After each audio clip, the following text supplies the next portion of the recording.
Well, what we are seeing in the Southeast is synchronized violence, synchronized by certain people, definitely not by Igbos. Okay.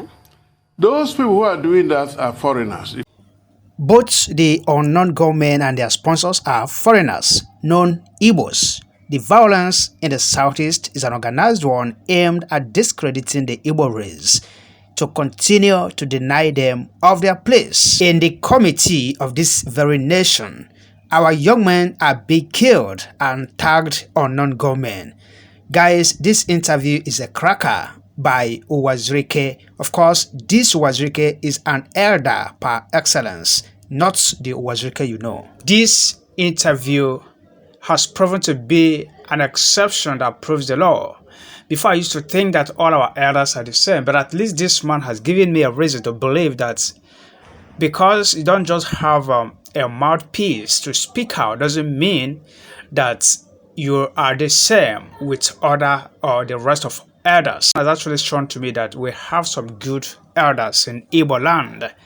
Watch the news or watch the interview and make sure you subscribe to our channel and click the notification button and make sure you drop your comments. Pa Godwin Uzodinma will live long. Chai. Let's turn our attention to the southeast now. Tensions have heightened in southeast Nigeria in the past months as assaults on security formations and killings have become widespread in the region, particularly in Imo State. Joining us now to discuss the security situation in the southeast, as well as efforts to restore peace, is a prominent Nigerian lawyer and former president of Igbo think tank group, Aka Ikenga, Godi Uzodinma. It's good to have you with us in the studio. Thank you very much. Thank you. Okay, let me start this way. Some say that to solve a problem, you first have to diagnose it. So perhaps you can help us. Recently, we saw a trending video of cows being set ablaze in Anambra State. Now, did you see how wicked Nigerian journalists are? This woman is talking about a truckload of cows set ablaze in Oka, Kwanta, Anambra State. But she's not talking about what happened before that trailer was set ablaze, or the cows. The trailer crushed no less than 9 people and injured other people in 2 occupants of 3 cars, as the cars were also damaged, owing to the fact that the trailer failed brake, according to the reports.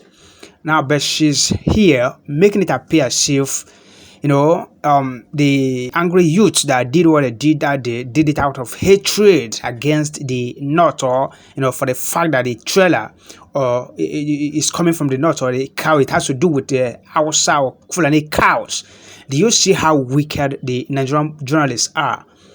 After the terrorists, after the Boko Haram, herdsmen, bandits, terrorists, then the Nigerian leaders, after them are the Nigerian journalists. That is how wicked these people are. Let's continue. So perhaps you can help us. Recently, we saw a trending video of cows being set ablaze in Anambra State. So what is, in your opinion, at the heart of the disruption, the insecurity, and the violence that seems to have erupted in the southeast? Well, what we are seeing in the Southeast is synchronized violence, synchronized by certain people, definitely not by Igbos. Okay. Those people who are doing that are foreigners. If you see a group of Igbo people moving, from their physiognomy, you will know. Now, one of the things that people did in the Southeast was to get close to them, speak Igbo to them, and without exception, they responded in broken English. And you saw the other man speaking on Sunday, being displayed by the police as the only surviving person among those who attended to burn the prisons again. The man was given an Igbo name. And when he spoke, he had a northern accent. But back to your question about what is really happening. In the past 2 years or more, the clamor for a president of Nigeria coming from the Southeast has been on. And if you notice, up to the past 3 months, there was no problem in the Southeast, 4 months. What happened? Suddenly, if you read some papers published in Abuja, you see Igbos are killing Northerners. You call those in the South, they say, what are you talking about? It has nothing to do with any Igbo man or any Northerner. What we are witnessing is a programmed action by some people to destabilize the Southeast, indeed the whole of Igbo land, with a message: Igbo land is unstable. If you're unstable, how then can you produce a president? That is the real key in issue. The herdsmen have always been there. But if you notice, for the past 3 or 4 months, issue of the herdsmen had died down. Except in Ebonyi State, where up to last Sunday, the herdsmen were still killing people. But we cannot deny the fact that these destruction and arson attacks are taking place in the Southeast region on security formations, on electoral body, INEC offices, and of course killing of the security officials themselves. So the question is, how does this make a call or a point for, or an argument for inclusion? If you say marginalization and inequity has been, the reason for this clamor, and some will say for the clamor of cessation, how do these arson attacks and killings and destruction make a point for inclusion? And who stands to benefit from these attacks? Why have they not gone? Why do they continue to recur, in your opinion? First correction is this: who is doing the destruction? Exactly. Who is attacking police formations? Who is attacking the INEC? If you notice the targets: election conducting body, security body. In the first place, Igbos are not destroyers. Igbos are builders. Since the end of the war, the federal government has not been building police stations in the Igbo land. Every structure you see there, apart from the old prisons in the world, which was built in the 1950s, is the result of the contribution of people. I'll give you an example. I come from a human Bano local government of Imo State. Recently, the police divisional quarters was destroyed, I think 2 or 3 weeks ago. What most people don't know is that building was built by the community, Nso community, and donated to the police last December. So why will the people who built turn around to destroy? For what purpose? The average Igbo man knows that those who are doing the destroying are not Igbos. The special squad of security men sent by federal government are also not Igbos. Okay. So it's a case of the policemen will come, shoot into the air, stray bullet to land on people. And then the unknown gunmen will move around in brand new Hilux trucks. Shoot into the air with faces covered. Once in a while, people will get close and do like this, and then they take closer look at them. So if you say the Igbos are not destroying, who then is carrying out these attacks? The unknown gunmen. It is not by accident that they call them unknown gunmen. That's why I said, if you go to Alaba today, there's an Igbo section. If you see there, from the physiognomy, you say these are Igbos. If you turn towards the right, you see Alaba Rago. That's where the Hausa traders are. You also see their physiognomy. If I go to Jankara Market here in Lagos, you don't need to be told these are Yorubas. So if the unknown gunmen cover their faces, once in a while, people go, they speak Igbo to them, sing in Igbo, they won't even respond. This is quite a strong... It is a revelation. Yeah. But the biggest problem they have now in Igbo land is that if they see somebody of my age, they will go after me. Police will arrest me and call me a financier. If they see my son, they will grab him and say it's an activist. Send him to the police station, military barracks, or anywhere. You have to run around to get him out. And you know what it means to Nigeria for someone to run around. I don't mean real race. You have to do something. Otherwise, you see him on TV the next day confessing to things he did not do.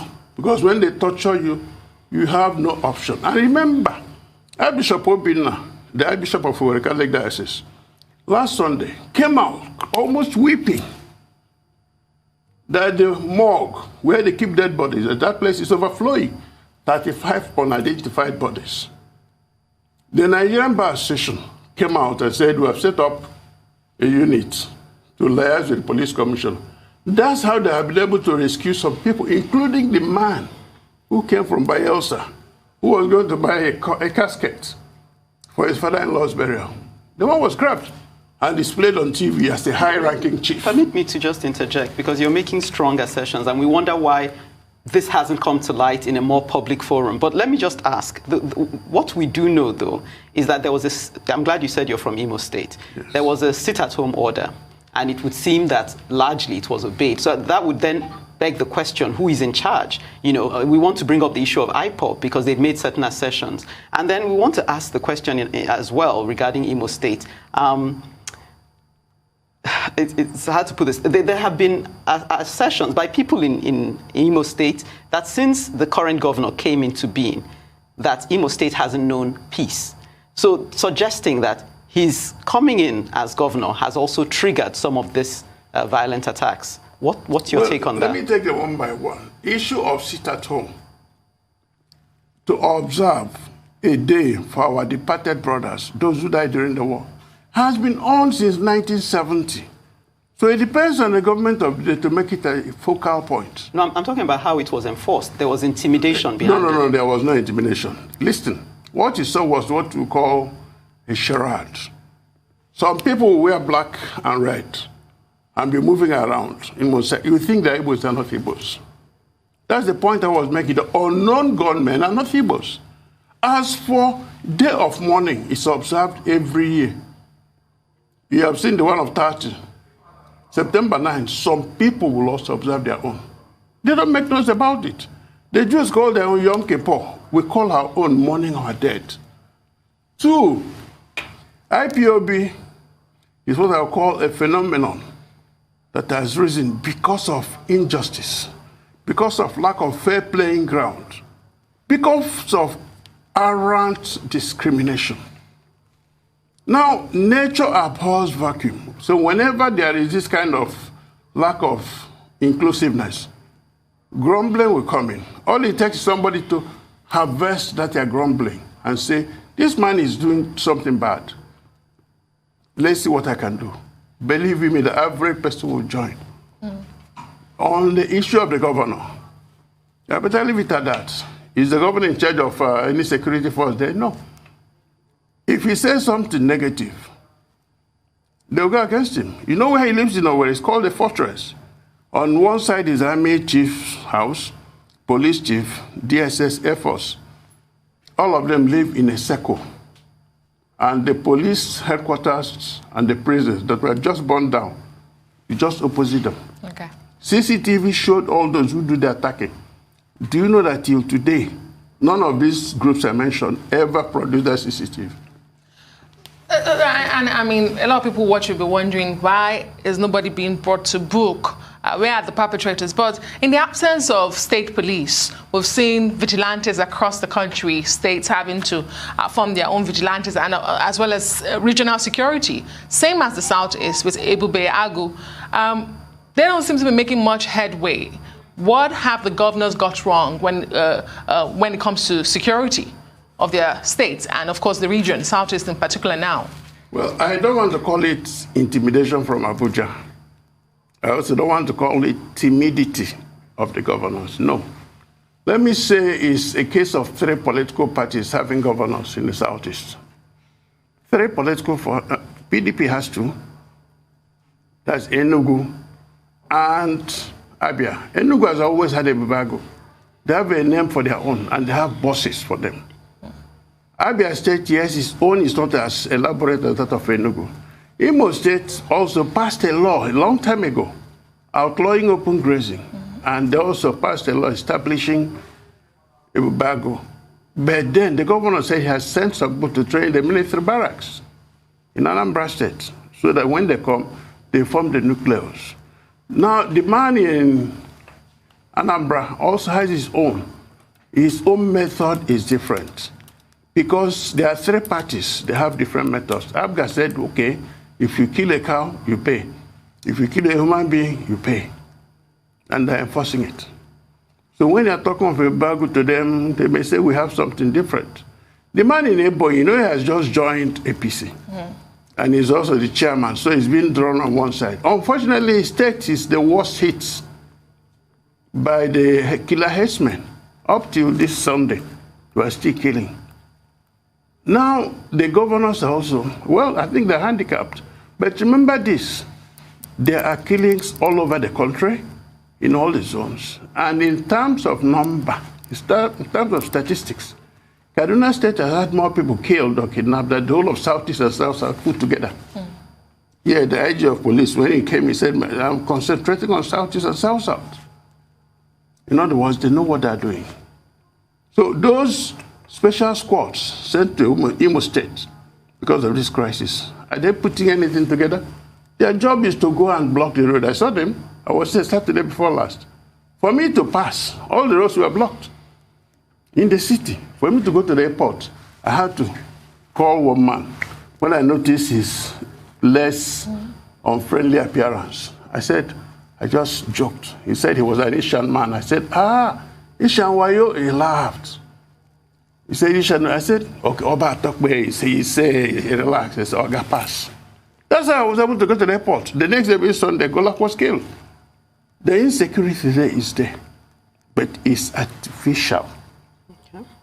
You seem to be blaming, sorry, you seem to be blaming everyone else, particularly the federal government, except for those in the region. Because we are not destroyers. The average Igbo man is a builder. That Owerri airport was built, started by this Ambaku, with people contributing 1 naira.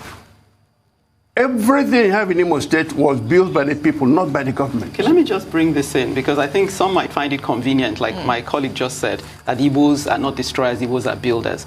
But I still want to focus on the stay-at-home order, and then hopefully you can tag on the way forward, because we're talking about restoring peace in the Southeast. I'm looking at a video, commentary around a video that went viral, Nnamdi Kanu with the sit-at-home order. He said anyone that goes out or disobeys that order has themselves to blame. And I know people who live in the Southeast were actually intimidated by that. And so even though you justify, well, I wouldn't say you justify, you gave an explanation for why Ipob. Intimidation, I object to it. There was no intimidation. We saw people with cutlasses on a video. Those ones are unknown gunmen. Anyway, what would be your proposal of the way forward? My proposal is this. Let the government of the day call a conference to discuss security. You call it Security Summit. Call independent-minded people, not sycophants. Not those contractors who have to say the right things in order to get jobs. No. They will tell him straight. If an Igbo man appears today to contest election, that will not make him president. What will make him president? They get the votes of other zones. So he should let it go. President Buhari has done his bit. He has only 2 more years to go. He has spent 6 years. He can destroy his image by what follows next. All the warmongers around him, probably they didn't see the war. They don't know that war means death. And no Igbo man wants war in Igbo land. Never. As we say in Igbo, Uzodinma, let it not happen again. That's how we speak. Well, at least there seems to be a consensus that war is definitely not the way forward. Thank you so much, Mr. Godi Wazirike, for being on Newsday today. Thanks, and God bless you for watching. God bless this our elder, Pa Godwin Wazirike. This is the original Wazirike. God bless you.